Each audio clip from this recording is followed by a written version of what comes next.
Good evening, everyone. Hello, and welcome to today's Arboricultural Association Wednesday webinar. My name's John Parker, CEO at the Association and your host for this evening. Please do say hello in the chat, as always, and let us know where you're watching from.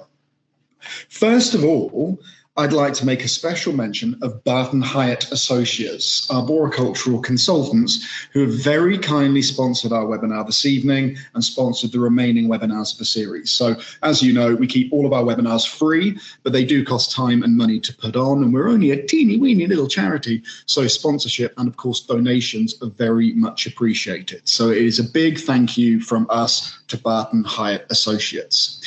This evening's webinar will feature Harry Studholme telling us all about reforesting Devon. Then next week, January the 28th, Jim Mulholland is presenting Bats and Trees. Then February the 4th, Tony Kirkham and Kenton Rogers will be presenting their new book, The Tree Care Manual. I can tell you I've now taken delivery of the first 2 copies of this new association publication, and it is absolutely brilliant. It's looking storming, it's great. So you've got to get yourself a copy of that, and that webinar on the 4th will be really good. And then finally, February the 11th, it will be the last webinar of the series with Ted Green in the company of Arbs, and you can sign up for all of those and catch up with any you've missed on our website. 2 other things I wanted to mention just before we get started.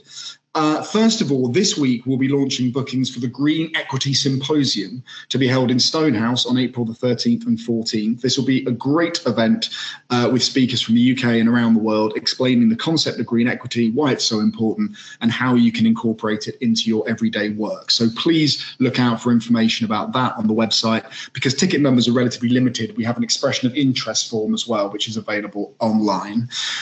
Secondly, some pretty bleak news, I'm afraid, from Ukraine. Earlier on, I received a message from our friends out there to report that in Kyiv, temperatures are down to about -11, -12 some nights, and they're currently without electricity, no power, no heating. Obviously, this is a big difficulty for many people in every walk of life, but it's also causing some problem for the botanic gardens. And the Hrishko National Botanic Garden in Kyiv, staff are actually resorting to burning some of the dead trees from the gardens in order to try and keep their glass houses at a temperature which will preserve the species inside. So there's a major problem there at the moment. There's an ongoing project to raise funds to support the Botanic Garden and protect not only the glass houses, but the whole collection there. And there's some links going to be shared in the chat and a few videos and some information for anyone who's interested in helping out. Of course, you could say there's bigger problems in Ukraine than glass houses, and I understand exactly what you're saying, but we're all tree people, and this is something that's immediately affecting trees and the people out there who are caring for trees. So we have to stick together on that. So as ever, please do say hello in the chat, use the question button for your questions. And now I'm very delighted to welcome our speaker for this evening, Harry Studholme. Harry, it is over to you. Thank you. So, well, good evening, everybody, and thank you, John, for asking me to talk. I can see there's a very erudite collection of people, so I hope mine's not a huge disappointment. But I think I wanted to talk. Oh, it's come up to say, can I share my screen? So I'm going to share my screen so you don't have to look at me all the time. So screen 1. Okay, well that's great. I mean, the reason for talking about Devon, I mean, every forest is different. Few things are more about place than forest. And character is determined by soil, aspect, climate, local history.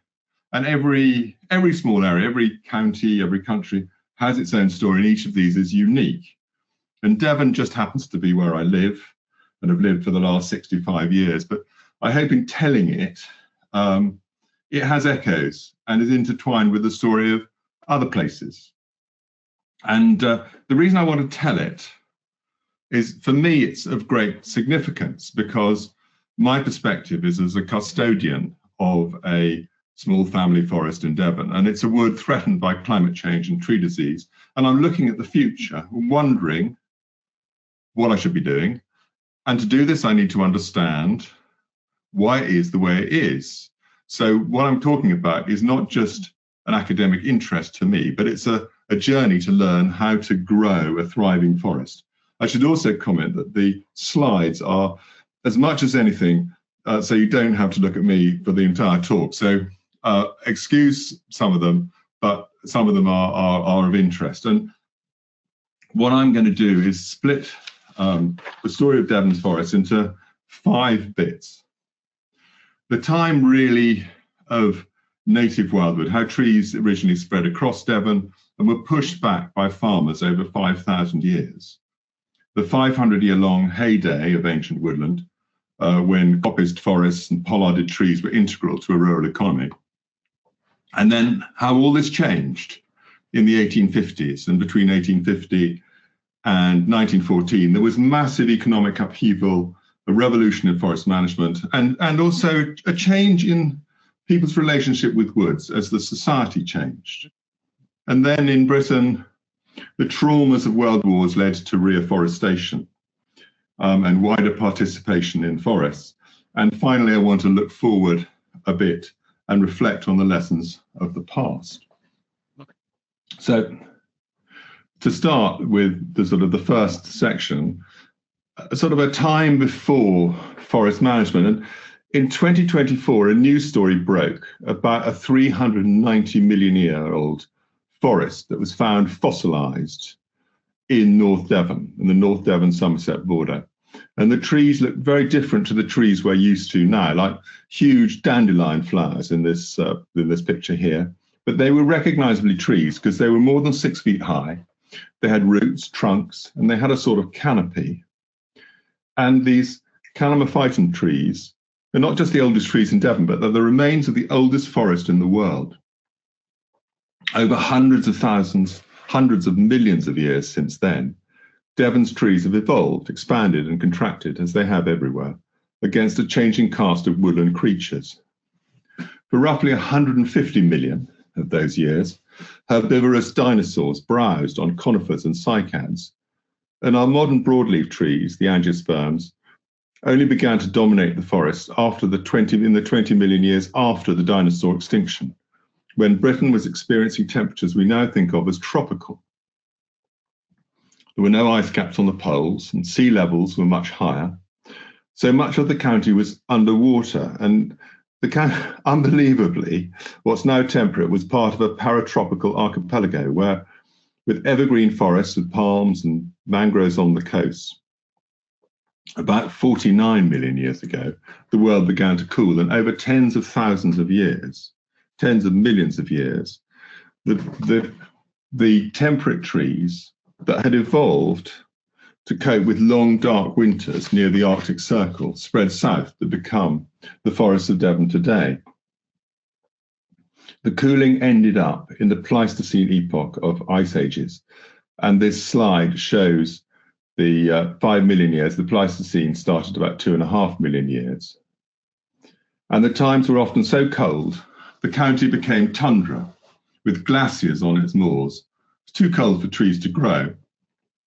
But every 100,000 years or so, Devon would warm up and enjoy an interglacial, a relatively brief warm period of about 10,000 years or so, when a climate similar to today allowed forests to spread back from refugia further south in Europe.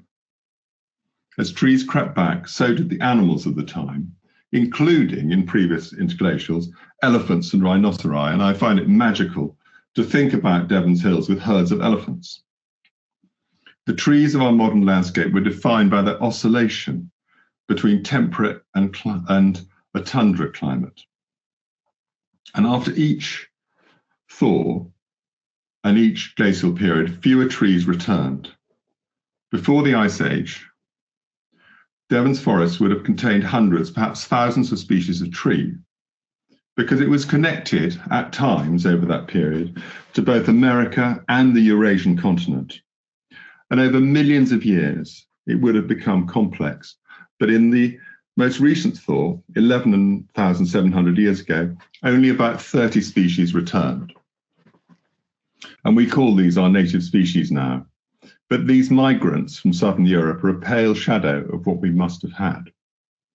And as if to underline this, compare it with other parts of the world.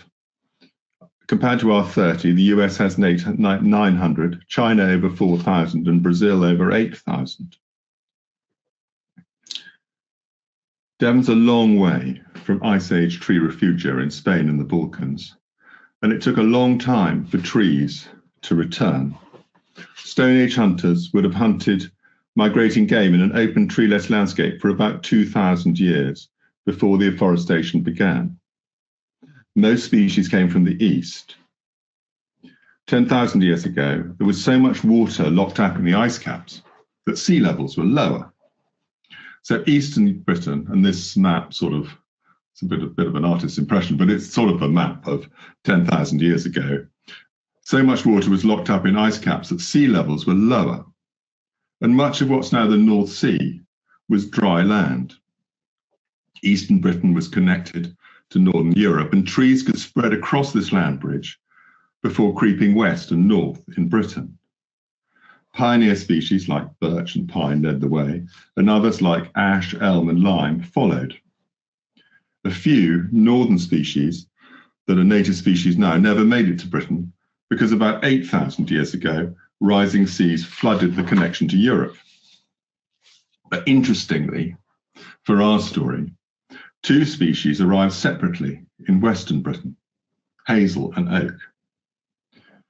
Their large edible seeds were food for the Mesolithic hunter-gatherer people of the time. The genetic evidence suggests that these hunter-gatherers moved north along the Atlantic coast of France before populating Western Britain. So I wonder whether accidentally or deliberately, they brought the first seeds of oak and hazel with them. But anyway, however they arrived, the Western trees won the race to colonize the county, and hazel and oak would come to dominate the virgin forest, while the Eastern team, in particular lime, took over in the southeast. With fertile soils, neither the small population of Mesolithic hunters could stop in high rainfall, and herds of herbivores could keep down what the trees coming back. The abundant herbivores kept down the carnivores, kept down the herbivores. And unfortunately, in this instant, the elephants were now extinct, probably hunted by humans. And so the woods were established, and for over 3,500 years, a magnificent virgin wildwood covered Devon. Its exact composition would have varied with soil, topography, and microclimate. So this timeline gives you a bit of a sort of feel for what happened. So the ice melted about 11,700 years ago. A couple of thousand years took for the trees to arrive, and over 3,500 years there was virgin forest. But farming had begun in the Middle East as the ice was retreating, and finally reached Devon about 6,000 years ago. These first Neolithic farmers must have worked incredibly hard to clear the land with stone axes and fire. It was slow work, but 1,700 years later, the Bell Beaker people arrived in Britain to start the Bronze Age with better tools of tougher bronze. And they had local tin and access to Irish copper, so the Devon farmers were well placed to make bronze axes to accelerate deforestation. They were cutting down trees for 1,600 years, carving farmland out of forest. And the moors and hut circles of Dartmoor, whose light, shallow soils didn't sustain long cultivation when cleared of woods, are a reminder of those times. About 700 BC, the Celtic culture arrived with tougher iron axes that made clearance easier, which continued after the Romans arrived in about 50 AD. By the time the Romans left, in the late 4th century, the outlines of current forests and steeper valleys and less fertile soils must have been sketched out. Some people think that in the post-Roman chaos, as populations decreased as a result of plague, famine, and civil breakdown, the forest crept back. If so, it was only an interlude in the deforestation. The Saxons were moving in from the late 7th century, and their chronicle records not just their takeover of the county, but also the extent that they saw forest as a resource to be exploited. The Norman conquerors were no different, continuing the deforestation after 1066, but at least they left a record of how much Devon's forest was left. Oliver Rackham estimated from the Domesday Book there was about 4% forest cover in Devon in 1086. It feels surprisingly low. But then the forest had been deforested for about 5,000 years. If you look at the red line on this timeline, the deforestation went on for an incredibly long time, nearly half of the time back to the Ice Age. Whether accurate or not, deforestation didn't stop with Domesday. Devon's population at the time of perhaps 120,000 was rising fast, the consequence of less plague, less raiding, and better farming. It had already doubled over the previous 150 years, would double again between Domesday and 1300 to over 250,000.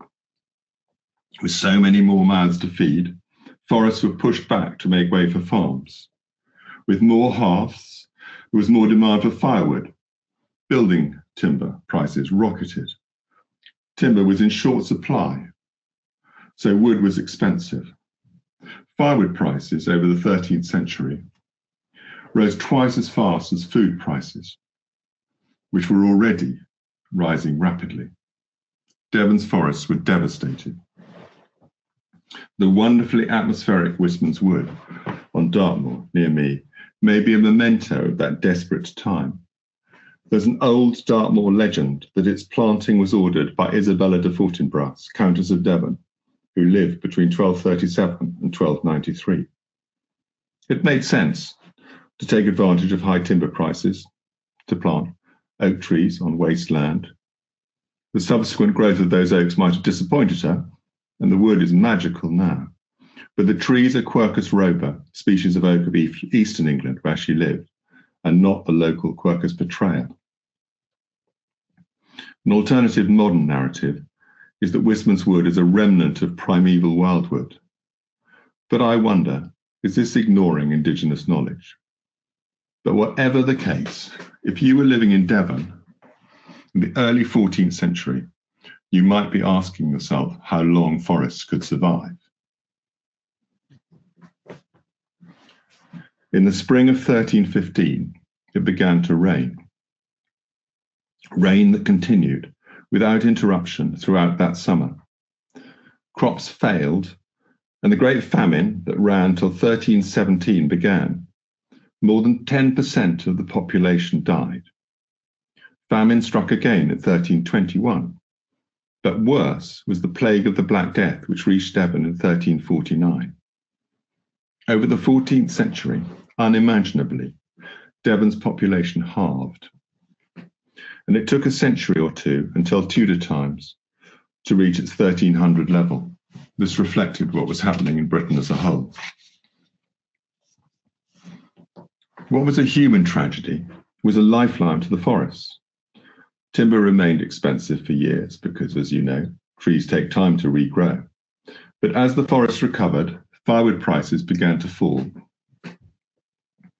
And as the woods recovered, the feudal economic system faltered and died as waves of plague caused labour shortages, and in its place, a new rural economy emerged. The next 5 centuries would be the heyday of what we now call the ancient woodland. There's a modern maxim that the wood that pays is the wood that stays, and forests would be a consistently profitable part of the economy for the 500 years from 1350 to 1850. Ancient woodland is defined as an area that's been wooded since 1600 AD, and it's not unreasonable to think that it was wooded in 1350 if it was wooded in 1600. By 1350, the virgin forests that countless generations of farmers had exploited for 5 millennia were no more, but people still needed woods. Timber was the ubiquitous material for building and making, and charcoal an essential fuel for processes needing heat like cooking and blacksmithing. Anyway, people needed to keep warm in winter, and wood is heavy and bulky and hard to transport. And with a medieval road network deeply rutted, a local timber supply from a local forest was essential to everybody. This supply came from managed woods. This ancient woodland used the capacity of broadleaf trees to resprout from cut stumps. Trees were either coppiced, cut at ground level in woodland, or pollarded, cut at head height in wood pastures and hedges. And while rotation times and exact management practices changed over time, there were a number of common characteristics. The ancient woods of Devon were mainly, but not always, oak coppice, often with a hazel understory. I'm embarrassed that this picture comes from Italy, but I thought it was nice to have a sort of feel of what they must have looked like. Anyway, trees were generally small, not least because before mechanization, everything was manhandled. Devon's coppices were cut about every 20 years or so, depending on market conditions and local practice.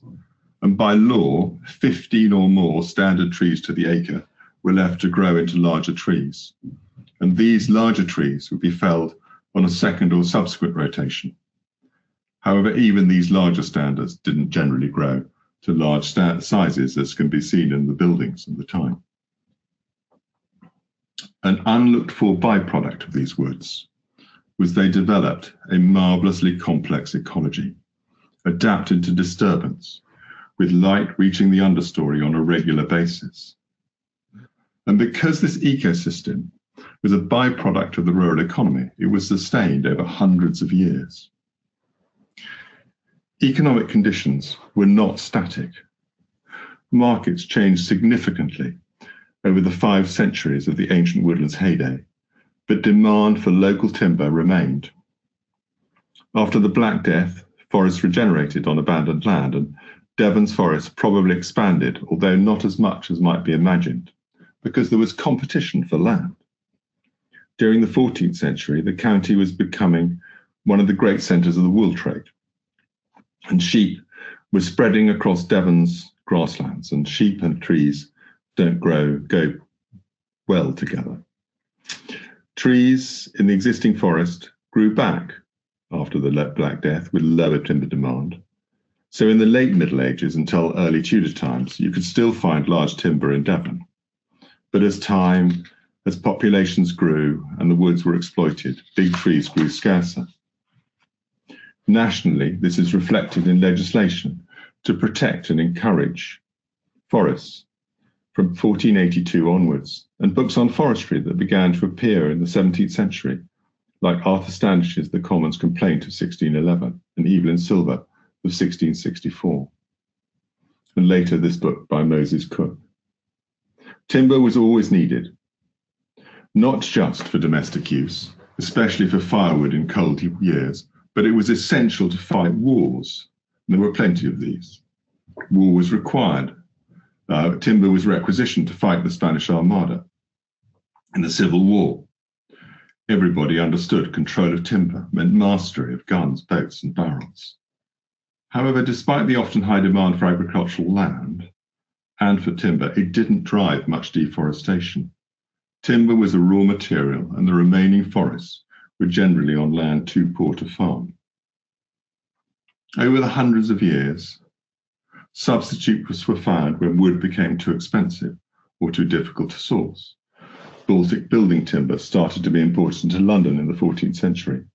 Coal began to displace wood fuel in Tudor times, initially for heating in the bigger cities and later for making glass and bricks and beer. And eventually, in the 18th century, coking coal began replacing charcoal for smelting iron. These innovations would allow the British economy to break free from the constraints of a timber resource and lay one of the foundations of the Industrial Revolution. But surprisingly, forest products remained in demand. As old markets disappeared, new ones emerged. Extraordinarily, at the end of the 18th century, demand for leather exploded, and with it, the price of oak bark for tanning. Belts were needed to drive the machines of the new factories. Soldiers needed boots and horses needed harnesses to fight the Napoleonic Wars. And Devon's oak woodland became extraordinarily profitable, not for wood, but for bark. Marshall's survey of 1796 describes a wood devastated by the rush to cash in on the bark boom. Vancouver's survey of 1808 laments the poor state of Devon's woods and the small sizes of the timber sold. So when Queen Victoria ascended the throne in 1837, Devon's forested area was probably not so different to what it had been at the time of the Domesday Survey, nearly 800 years earlier. The trees would have been small by modern standards, but they were economically relevant, managed regularly, pollarded or coppiced, and rich in wildlife. But change was in the air.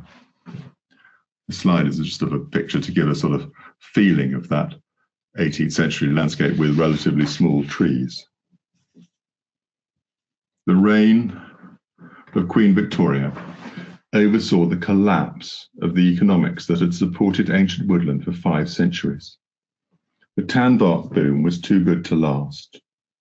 Between 1839 and 1859, the price of tanbark halved as cheaper, better barks came to be imported and a chemical alternative was found. During the 18th century, tolls improved the road network, so by the time the Great Western Railway arrived in Exeter in 1844, and more railways spread across Devon in the following decade, most of the county was becoming connected to a globalized trade network.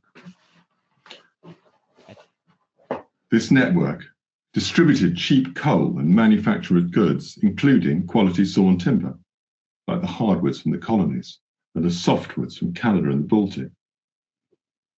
The output of the coppice management of ancient woodlands was undercut.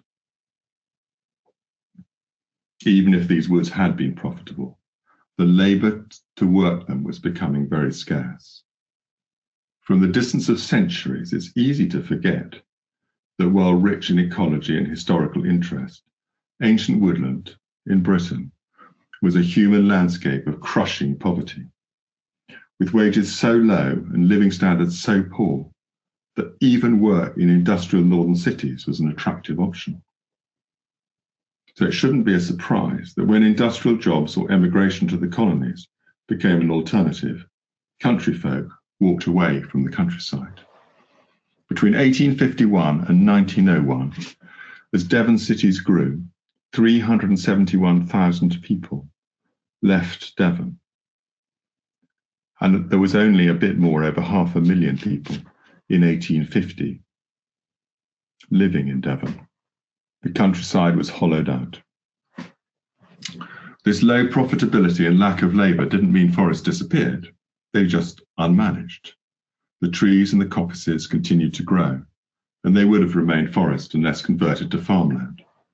They'd resisted conversion even in good farming times, and the closing decades of the 19th century were terrible times for Devon's agriculture. Technologies like the binder reaper empowered American and Canadian farmers to grow wood cheaply on fertile, virgin prairie soils. Railroads, canals, and propeller-driven ships could bring this cheap grain to Britain, while at the same time, cheap beef and lamb were arriving on refrigeration ships from Australia, New Zealand, and Argentina. Devon's farming was seriously in depression, and in some parts of Devon, agricultural land was left unfarmed and planted up with acorns. While forests were losing economic value, they were becoming valued in other ways. In 1810, Wordsworth published his guidebook to the lakes. Through the romanticism of his fellow poets like Devon-born Samuel Taylor Coleridge and landscape painters like Exeter-based White Abbot Town, nature, especially woodland, began to be appreciated through an artistic lens. This new interest in forests was not only in the arts, but in the sciences as well. Amateur science blossomed. Devon's habitats offered fertile ground for botanical inquiry and its rocks and soils for geological study. Inspired by scientists and romantics, a wider audience was introduced to Devon's woods. Guidebooks proliferated, like John Murray's 1851 Handbook for Travellers in Devon and Cornwall. Tourists, seeking out the picturesque, began to use the railways to explore a county made more accessible. Devon's landowners were not immune to the trends. They employed designers to improve landscapes and lay out arboreta. Supplying this case were world-leading Devon nurseries like James Veitch and Sons. Their plant collectors trawled the globe from China to Chile, hunting out new and exotic species, their catalogues linking Devon directly to the expanding world of imperial botany. The species they introduced, while intended for Devon's parks and gardens, included fast-growing conifers, well adapted to Devon's climate. Some, like the Douglas fir, introduced to Britain in 1827, and the western red cedar, introduced by the Veitches in 1853, would make their way into Devon's forests. In the woods themselves, with old approaches unviable, new forestry ideas began to emerge. Books like Brown's The Foresters, first published in 1849, proposed longer rotations and a wider range of tree species, including conifers. The conifer symbols, appearing in the first editions of the 2.5 inches to the mile Ordnance Survey map of Devon, dating to between 1855 and 1889, evidence of a gradual take-up. And this slide is a picture of the forest I manage, and you can see in 1905 quite significant areas of conifers creeping in the middle in Halscombe Brake and 7 Acre Plantation, which ironically 7 Acre Plantation is now broadleafed. Nationally, as this was happening, high-minded folk began to propose forestry as an answer to the rural depression of late Victorian times. An arboricultural society was founded in Scotland in 1854. England followed in 1882. It's worth saying to this audience that the earlier arboricultural societies would later change their name to forestry societies, leaving a space for a genuine arboricultural association. These societies argued that afforesting areas we would now see as environmentally valuable habitat, like moors and heaths that was then seen as wasteland, could provide much needed rural employment and raw material for industry. This lobby had greater economic heft than it would today. Forestry was a subject of global importance in the British Empire. The Indian Forest Service was set up in 1864, and this used German ideas on sustainable forestry to supply vast amounts of timber for railways, shipbuilding, and colonial infrastructure, while protecting large areas of Indian forest. It would inspire forest services throughout the empire and in the United States. It may be we look back at it differently today, but returning imperial foresters joined the ARB societies to lobby for political action. Nevertheless, despite numerous committees and commissions, not much happened. Why should it? Everything Britain needed in the way of forest products could be easily and cheaply obtained from the colonies or from Russia and the Baltic. Devon's forest cover, between Queen Victoria coming to the throne and the outbreak of war in 1914, remained much the same as it had for centuries, at around 5% or half the modern canopy. But the forests themselves had changed utterly. The coppices, heavily worked a century before, were near deserted. Only a little timber was being produced, mostly hardwood from larger trees in scattered copses.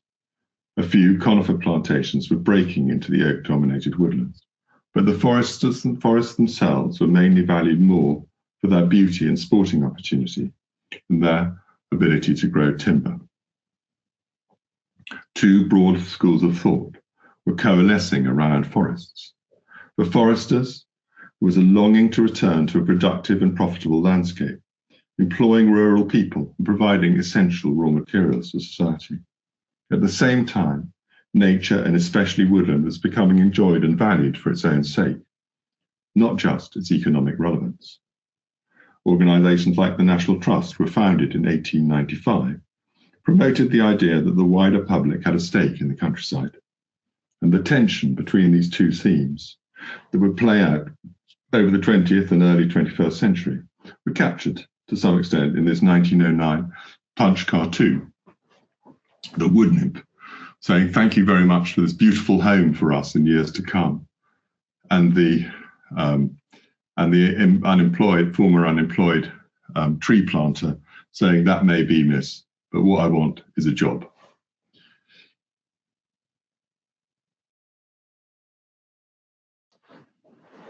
It was felt after the First World War that war was nearly lost for lack of timber. But when war was declared in 1914, it didn't feel like that. Timber yards were full, and the Royal Navy imagined trade routes were secure with its battleships in full command of the seas. All this changed on the 7th of May 1915, when the RMS Lusitania was sunk off Ireland by a German U-boat. Over the following months, the vulnerability of Britain's shipping was exposed and imports hit hard. Higher value raw materials like food took priority over bulky timber.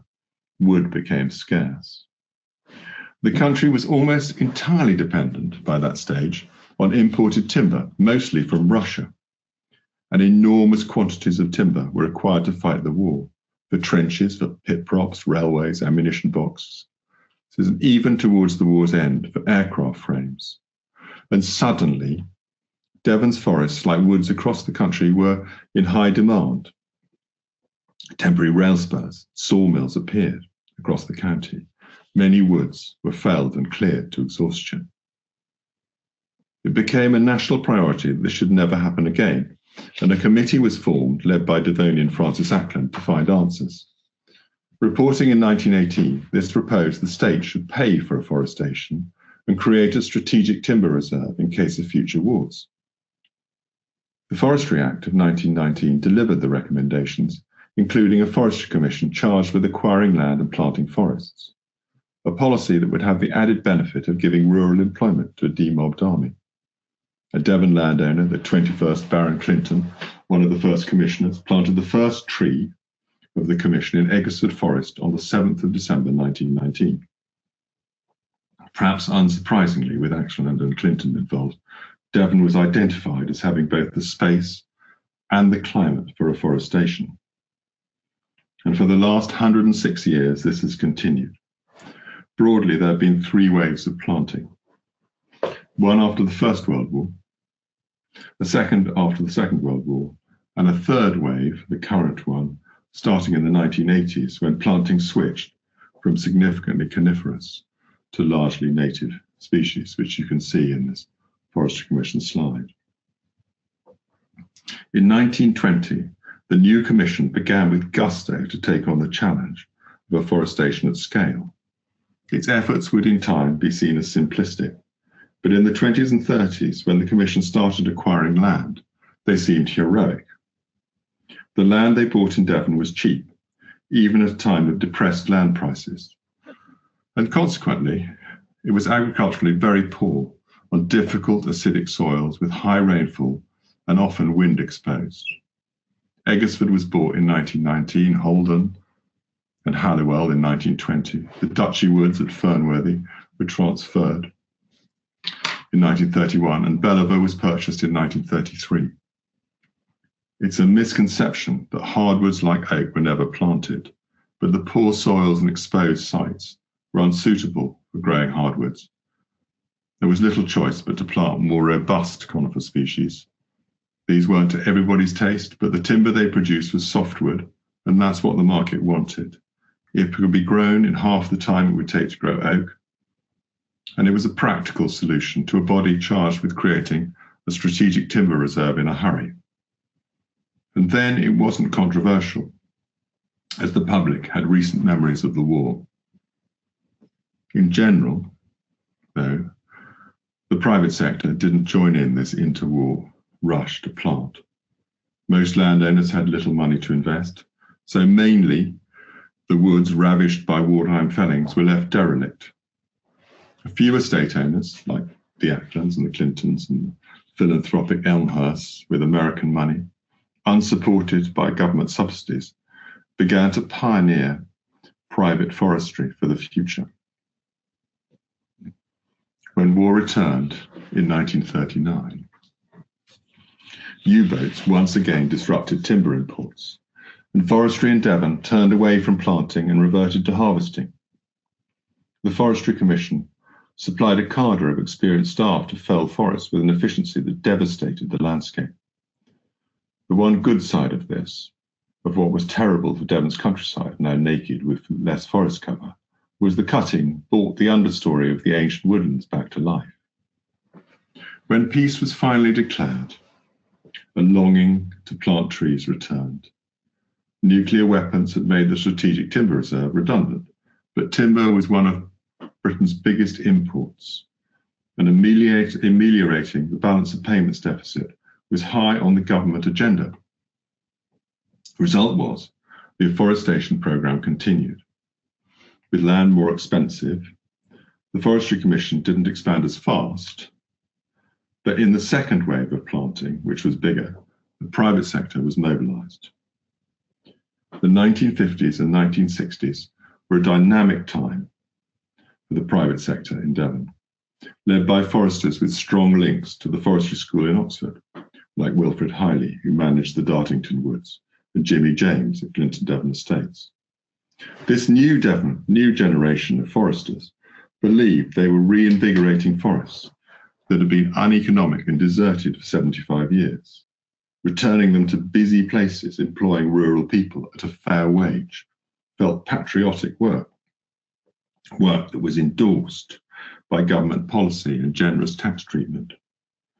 Marginal land was turned to forest, while at the same time woods devastated by wartime felling were considered an opportunity to replant with more productive conifer species.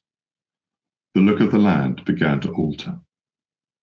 Where conifers were planted on former broadleaf woods, it suppressed the ecology that had bounced back in wartime, and their efforts were not always successful.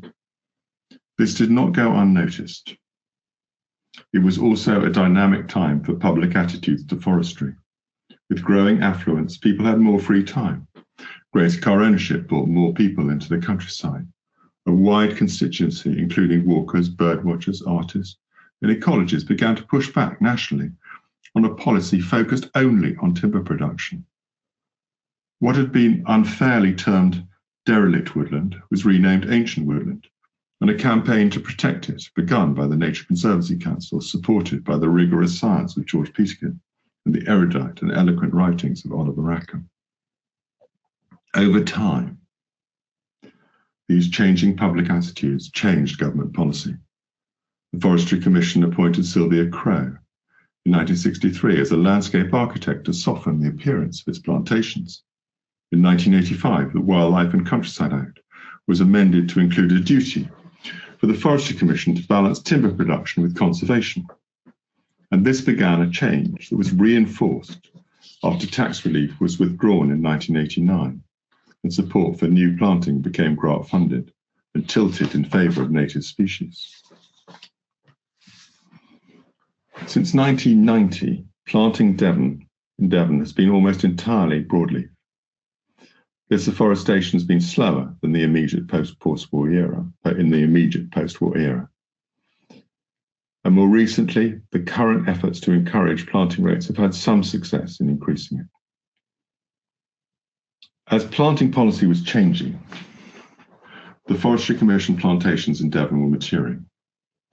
Their value for public recreation was being recognised. They were enhanced with signage, viewpoints, and visitor centres. And over the decades after the Second World War, the role of the Commission widened away from just timber production to the far broader remit of a public land manager concerned with the environment and providing public access.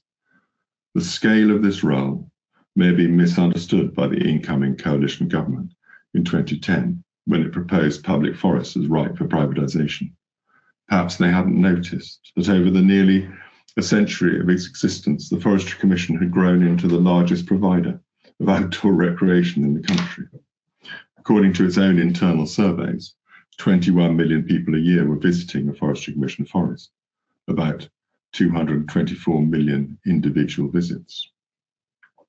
Devon's forests like Halton and Belliver had become some of the county's most visited places. The outcry may not have been a surprise, or shouldn't have been. So where are the 75,000 hectares of Devon's forests now? Well, they cover a larger area of the county than they have for at least 1,000 years. The ambitions of the first Forestry Commissioners have been met. Devon's forest cover has more than doubled from 4.8% in 2024 to over 10% today. These trees are larger and older than they've been for centuries. And the woodland area is not threatened. Trees are protected by felling licenses, planning policies, and tree preservation orders. Broadly, the results of environmental campaigners of the 1970s and 80s have been successful.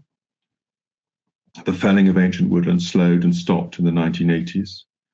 For 40 years, the area of ancient woodland in Devon has hardly changed.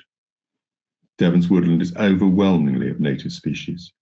Broadleaf woodland covers about 7.5% of the county, 50% more than the 5% total woodland, or 4.8% total woodland recorded in 1924. The importance of woodland as a wildlife habitat is recognised and supported. Devon, like every county, has a nature recovery strategy. Even those who look to develop a woodland economy have succeeded to some extent. There's a small but viable forest economy.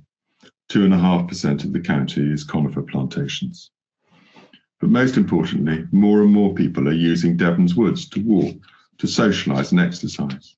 And a big percentage of this takes place in the Forestry Commission plantations, where visitor numbers grow year on year.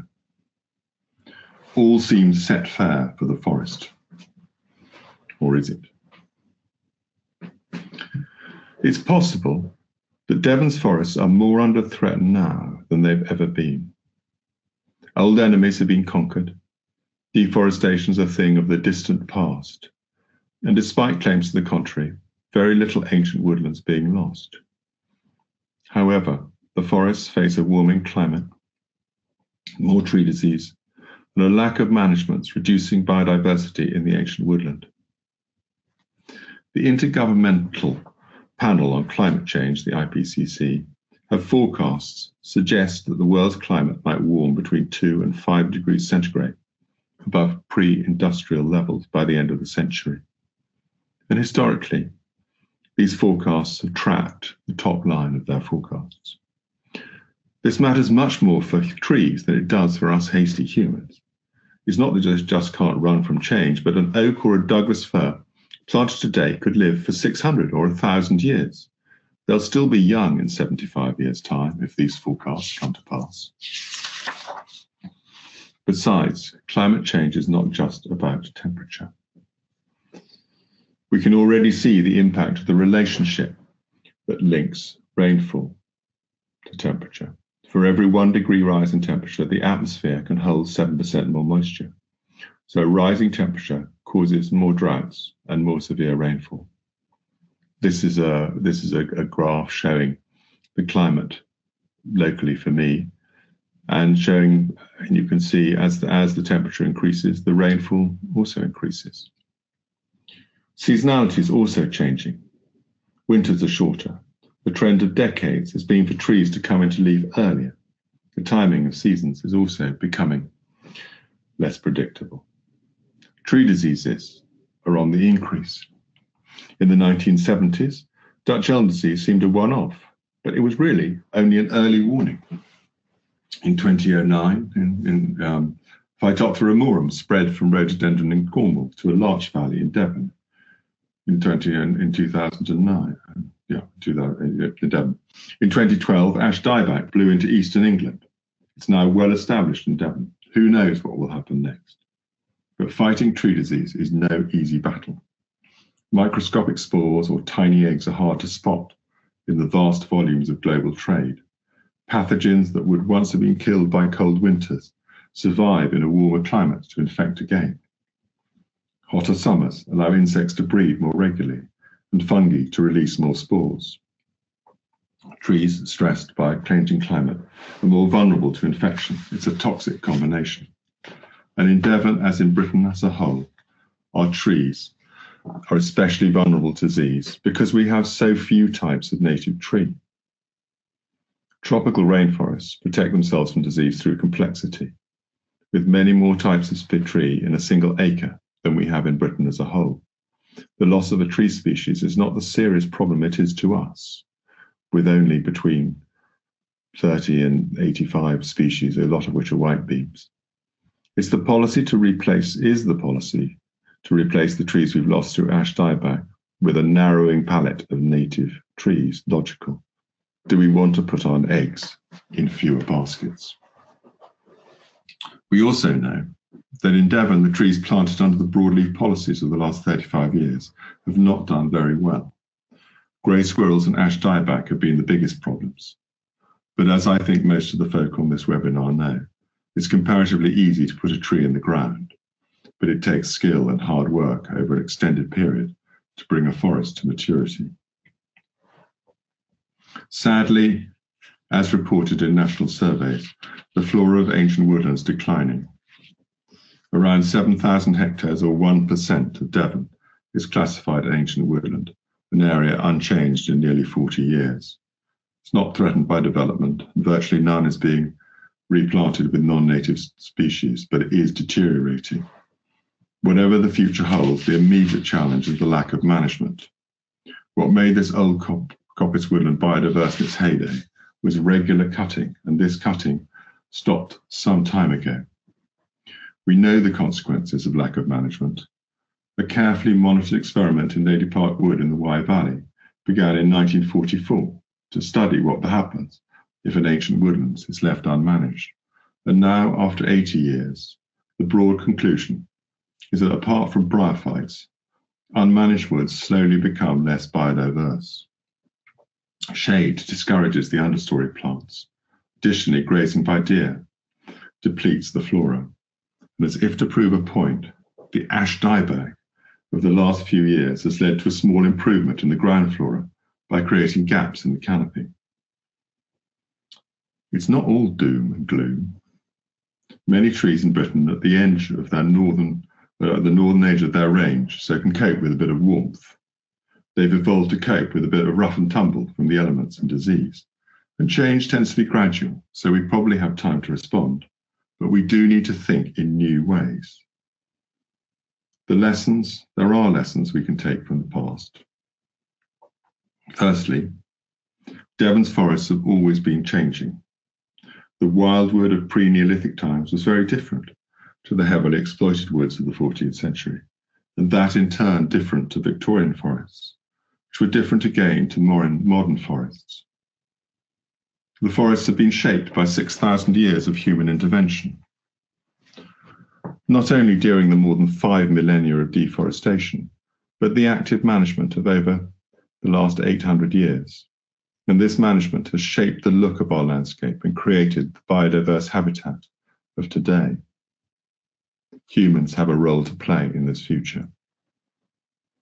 Ancient woodlands were biodiverse because they were managed. And perhaps this is the greatest lesson of ancient woodlands. They were managed because the forest had economic value.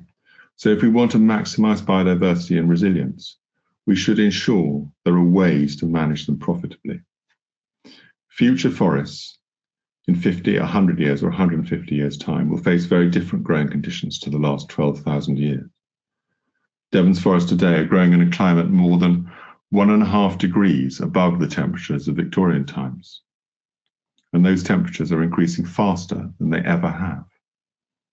The impact of this is complex, but I wonder if an approach of attempting to recreate forests of a colder era or thinking nature will solve a man-made forest problem by itself makes sense. Our climate's heading back to the warmer times long before the Holocene, when Devon's forest was more diverse. So in considering future plantings, perhaps we should widen our concept of the native to the genera of trees lost during the ice ages. The original endemic species may be no more, but there are species from these genera elsewhere in the world and in our arboreta.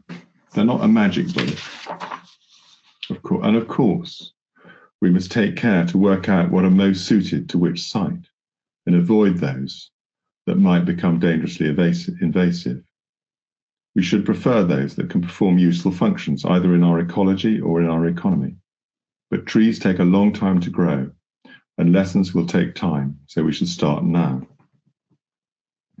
Personally, I'm hugely optimistic about the woods of Devon in the long term. There are ways forward, like continuous cover, managing woods more in tune with natural change, and moves to widen the species we plant. I hope I'm not imagining it when I feel policy starting to change. But whatever happens, I'm confident the trees will win in the end. even if it takes a very long time indeed.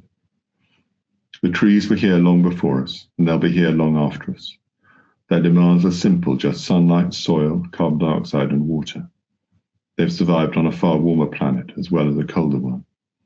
And it's no coincidence that dystopian visions of the future show dying cities with thriving trees.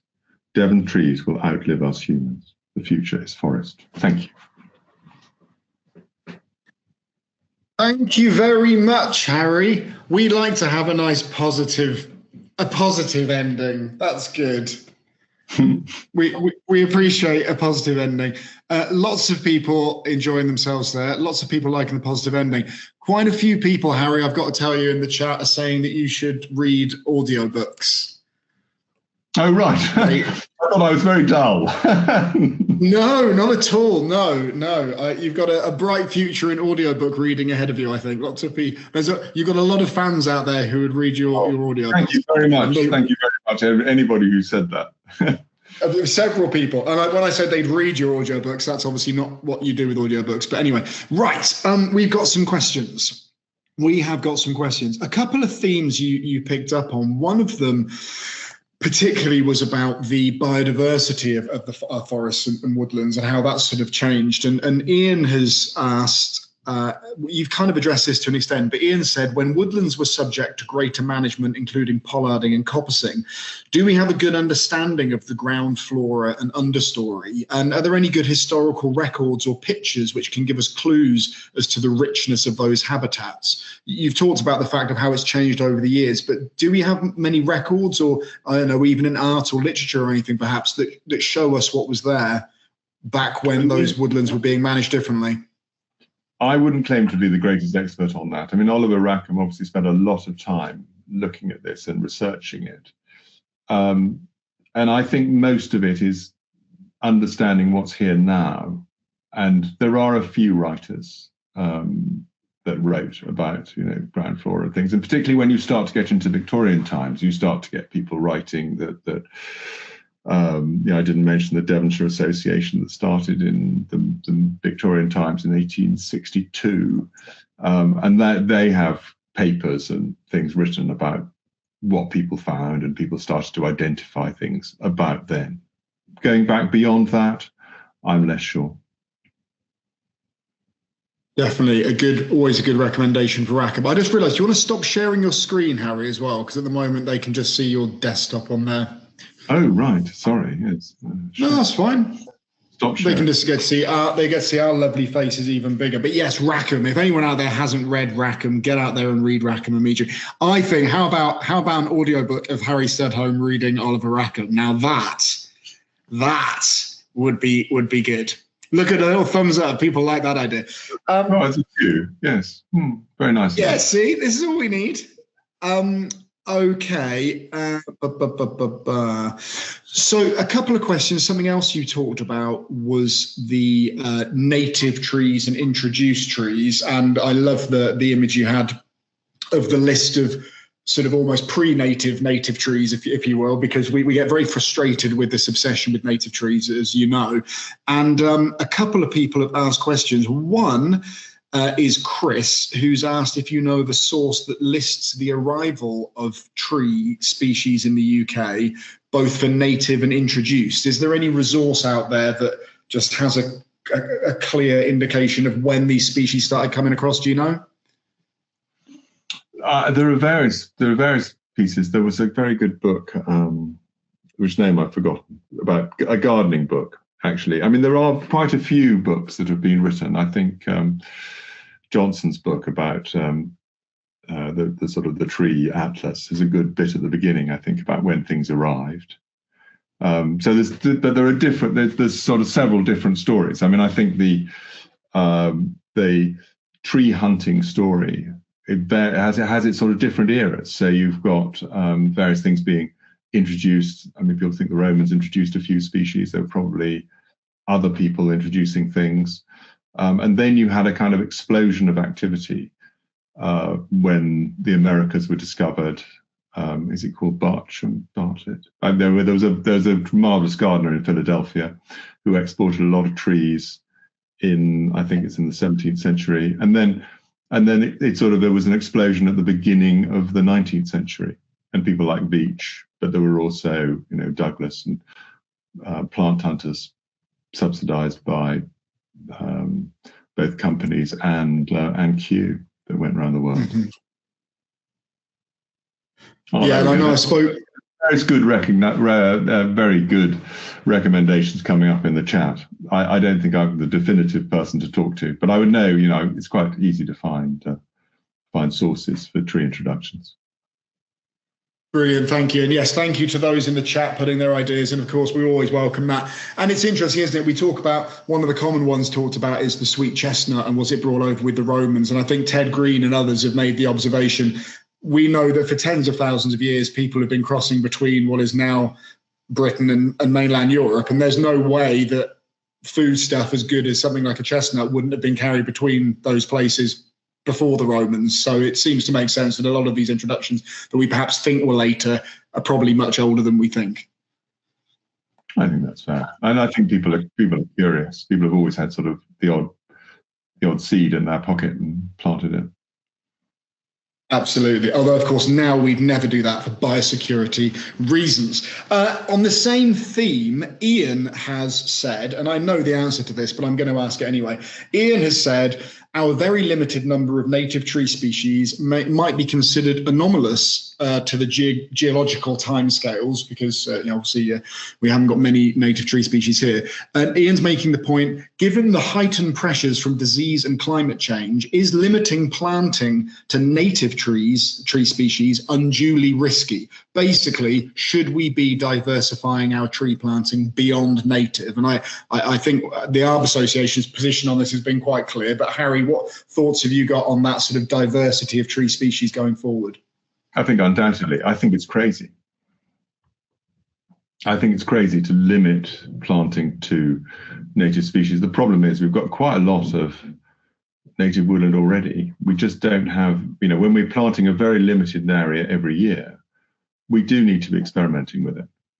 We do need to be looking at other species. And I think it's not a good thing to be discouraging people from experimentation. I think there are problems. We've got to watch out for things that are aggressively invasive and the like. But we've got arboreta. We've got this experiment is not a new one. We're going back. Kew's been there for several hundred years. So we're not doing something that's not been done before when we introduce when we plant trees that are generally here already. Yeah, absolutely. And we say many times at these webinars and elsewhere, but we have to diversify our tree species going forward. And I know there'll be people watching this evening probably from the US, from Australia, maybe New Zealand. And sometimes when I speak to people, they say, but you should only be planting native species. It's all very well and good if you're in New Zealand or Florida, where you have a vast diversity of native species that you can choose from. But when you've only got 34, 35, depending on how you count them, you really can't be relying on that tiny little palette for our future treescapes. I think more than that, there's an additional complexity, which is when you're looking at New Zealand or Australia, you don't have that story of the ice ages. All our native species are already species that have arrived over the last 11,700 years. They are, they're not like New Zealand's trees, which have been evolving over millions of years, or Australia's trees that have been evolving over millions of years, and the American species. And there's just so much more diverse. We're in a really unique position, actually, of being, as you said at the beginning, we are very species poor. Mm-hmm. Absolutely, thank you. And then on the same subject, actually, another question in from Frank, and I think Frank's asked a question that is at the heart of a lot of the conversations that are going on at the moment about species selection. Frank said, do we plant for the future with a view to temperatures increasing, or do we think about the melting ice cap and the temperature decline with the loss of the Atlantic conveyor? Basically, we're not quite sure what the future holds with climate change. We know it's changing. What sort of palette of species should we be looking for? I know this is probably an unfair question to dump on you, but it feels like we're looking for species to do a lot of different things in the future. It's not an unfair question. I think it's a really good question. And so personally, I find I'm very reluctant to plant species that are not frost hardy. I think we should be thinking about what happens if the Atlantic conveyor does turn off. And so it makes sense to have a significant proportion of your forest in trees that will withstand colder temperatures in the winter. And, so we spend our time looking, historically we've had a fairly maritime climate, so fairly even in relative terms. If that happened, if the Gulf Stream, even if it weakens rather than just switches off completely, what we will end up with is hot summers and cold winters. And so some of those East Coast American species actually are of interest to us. And I noticed, yes, present day, I think where we're most likely to be, so we're pretty much, if the Atlantic conveyor turns off, allowing for a warmer climate, we're probably more like Maine. I think that's the sort of what we would experience. Okay. It's tricky, isn't it? We're opposite Newfoundland and that sort of area. So maybe a bit further south in a warming climate. Yeah, because we often talk about, one of the main considerations I hear spoken about is drought tolerant species, because obviously when we get to the summer, that's the problem we're having at the moment. But frost tolerance at the other end, it's a difficult balance we're trying to find here, I think, isn't it? So that's interesting. Well, I think that the drought issue is a really interesting issue. And looking at the first thing when you look at the Met Office forecast, of course, they're only one of many climate models. So the climate models have a range of things that might occur. And as you go further forward in time, they become more uncertain. But one of the patterns that we're looking at is that the western side of the country is going to become very different to the eastern side of the country. So the eastern side of the country should be very seriously worried about drought over the longer term. And you're seeing that actually happening anyway. I mean, it's difficult to grow Corsican pine in Norfolk. But if you're the western side, I think we can expect probably reasonable rainfall going forward. Mm-hmm. But the Atlantic conveyor stuff, I think, will apply to all of us. Yeah. Thank you. Question from Ian. I think a second question from Ian. Ian said, given its merits and its considerable success in some European countries, do you think continuous cover forestry could become central to legislation or policy in the UK? Well, I'm a keen continuous cover forester. So we manage the light levels in the forest and think very hard about the level of light that's hitting the forest floor, which is exactly what was happening in ancient woodland. But even in modern woodland, trying to manage light is one of the most important things you can do, and managing regeneration, trying to get much more complex canopy cover, wide range of ages as well as a wide range of species. I think it's definitely the right way to be going. Yes.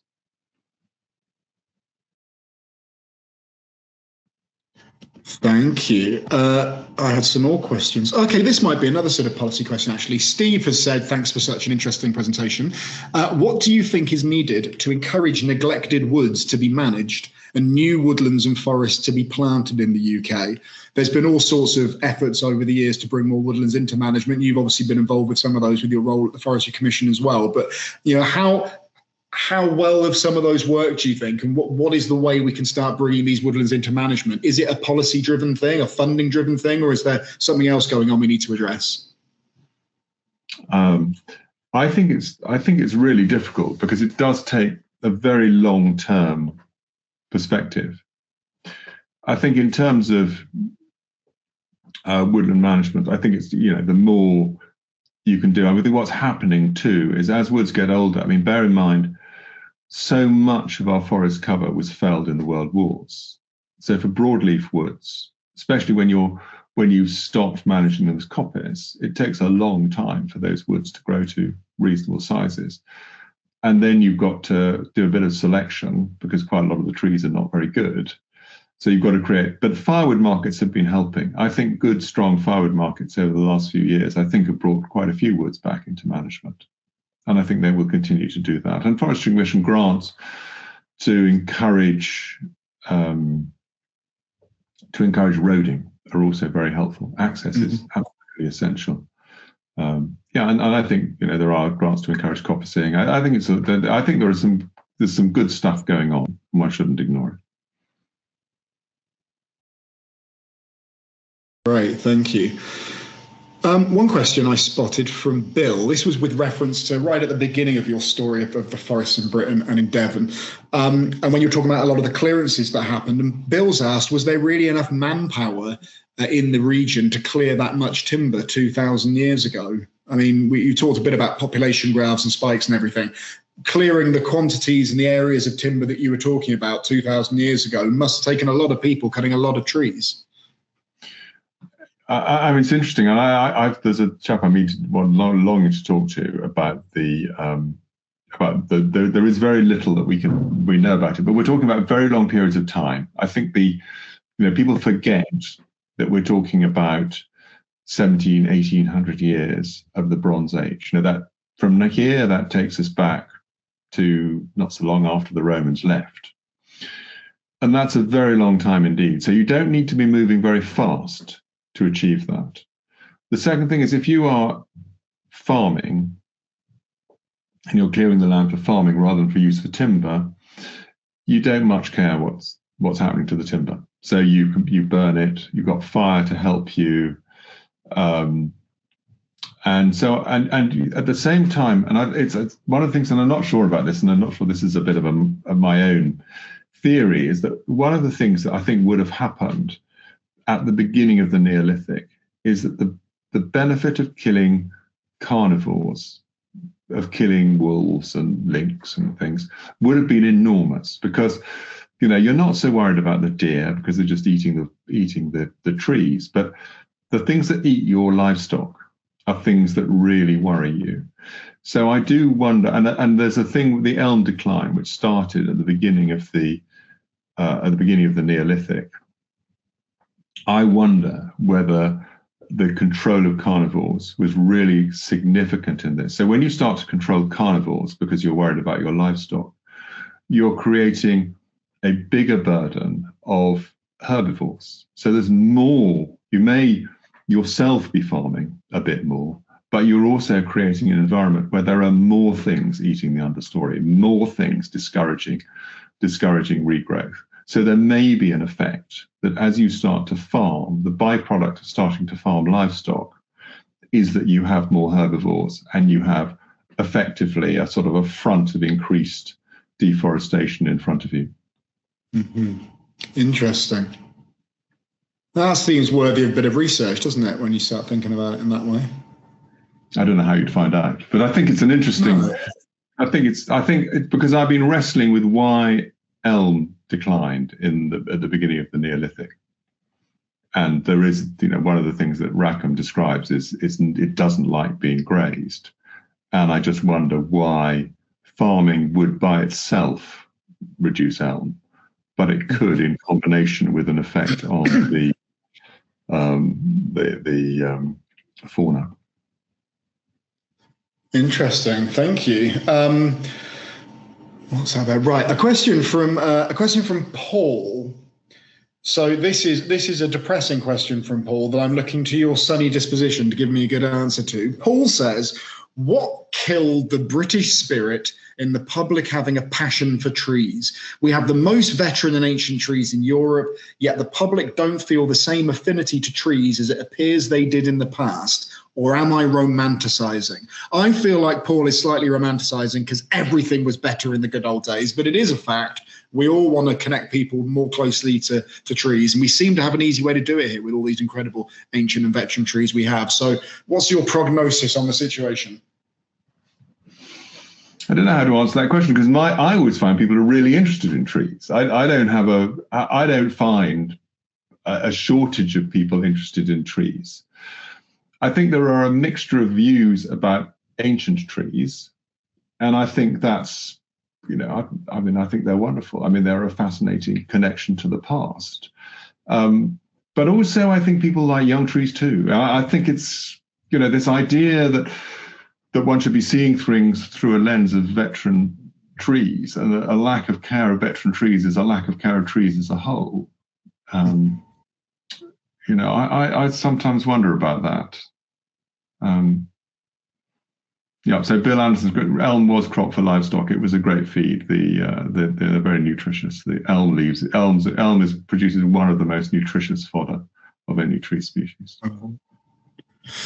And what you just said there as well, we find this too quite often. People love planting new trees and they love ancient trees, but they don't often give a lot of consideration to the centuries that come between those two things, which is the problem that we have trying to focus people's minds, that it takes a lot of work to turn a new tree into an ancient tree over a period of sometimes centuries. And that's the gap that we seem to be having in the public's imagination, I think.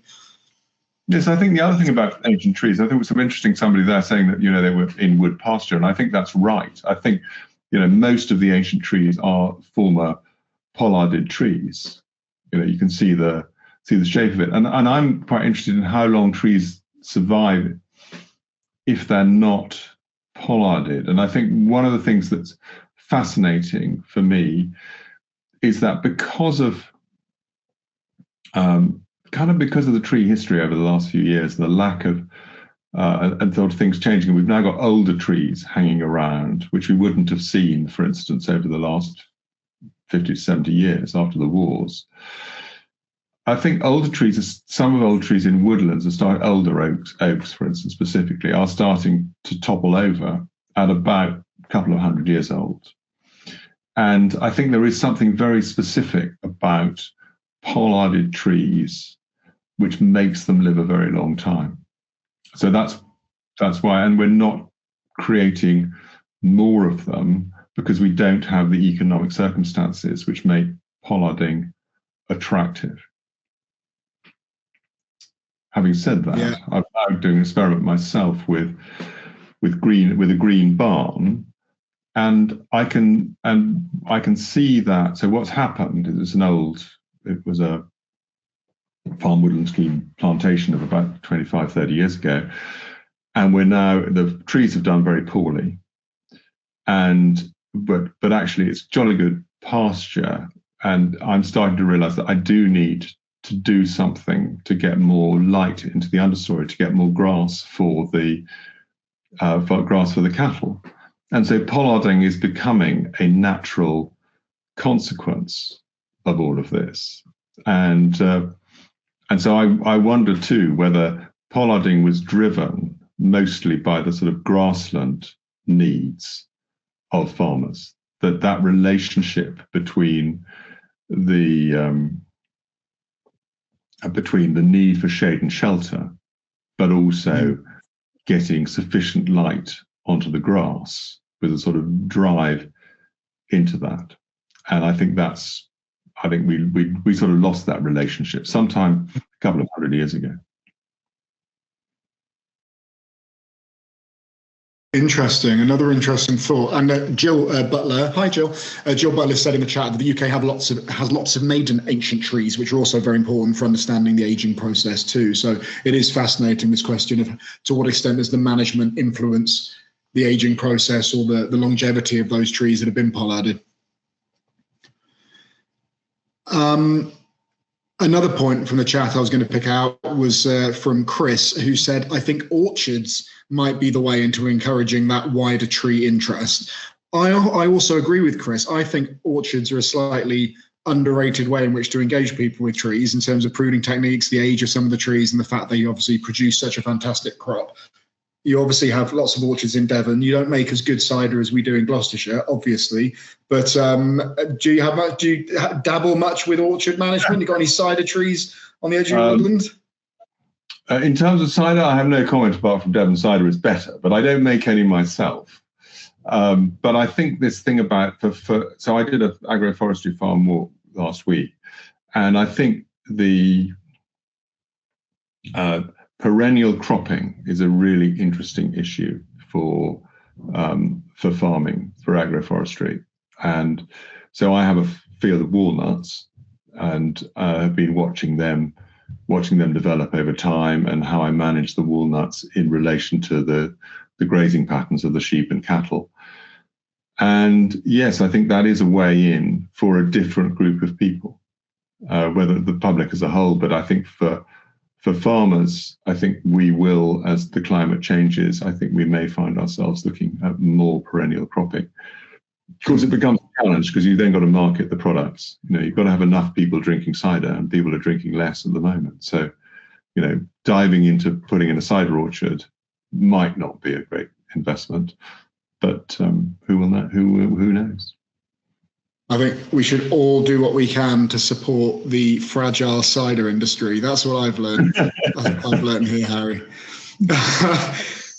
I am just looking at a question that Fraser has put in the chat, and it's quite a long question. I'm going to read it out, and I'm not sure if it's going to make any sense by the end, but I'm going to read it out. Fraser's written, do you think that assisted migration, moving our native species from a different climatic range, is a way we can help ensure the future of native woody plants? So I guess we're talking about selecting what could be native species, but from a further southern geographic range that will be better suited to climate change. But then Fraser goes on to say, or considering that these trees already have the genetics present to adapt, and they have moved back and forth to temperate refuge over the millennia, and along the way have mixed up their genes. So I guess this is back to sort of native tree planting or not native, but do we still need to diversify our species even if we're able to seek greater genetic diversity amongst native tree species, I suppose is the question.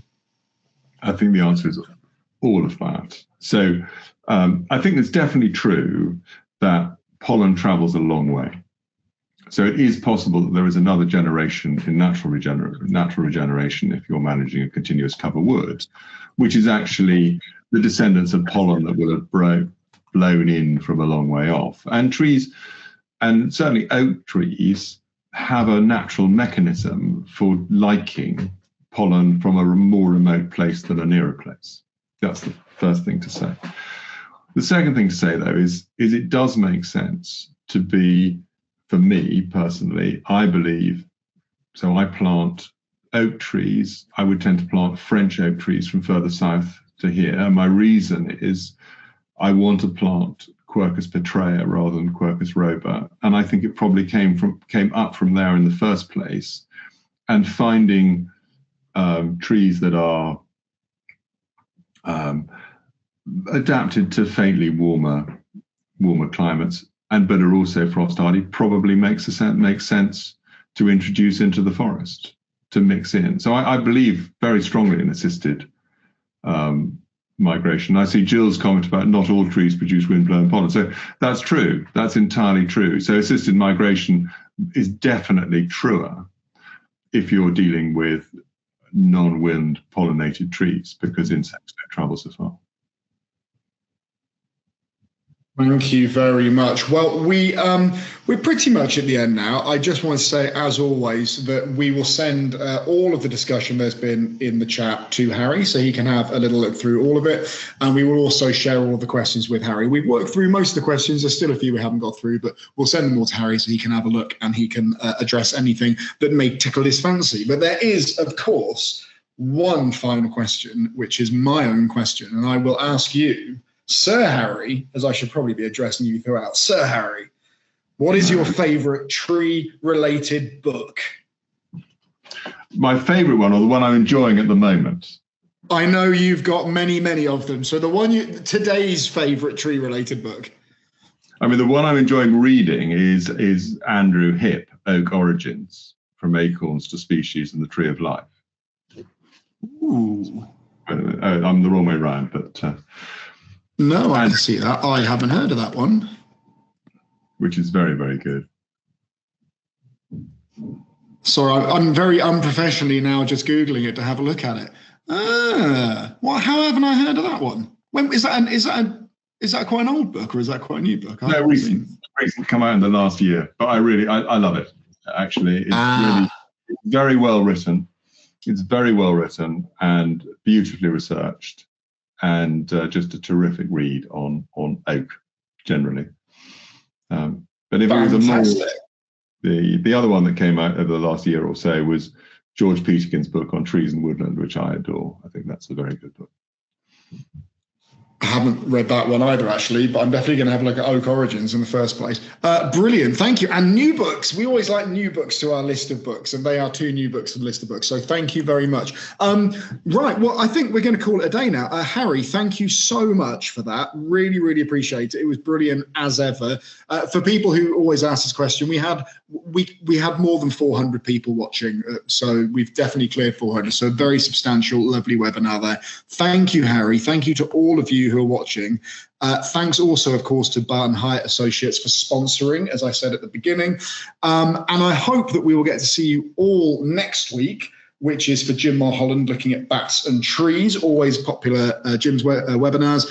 And then there are more webinars to come, and they are all listed on our website. So please do get involved and register for those. But in the meantime, Harry, thank you so much once again. Always a pleasure. Well, thanks for listening. Well, I think we've established everyone would listen to you all day, Harry. So we're going to get some audiobook contract in. Very, very kind of them. That's very kind of them. Thank you, Harry. Thank you, everybody, and we'll see you next week. Goodbye. Thank you.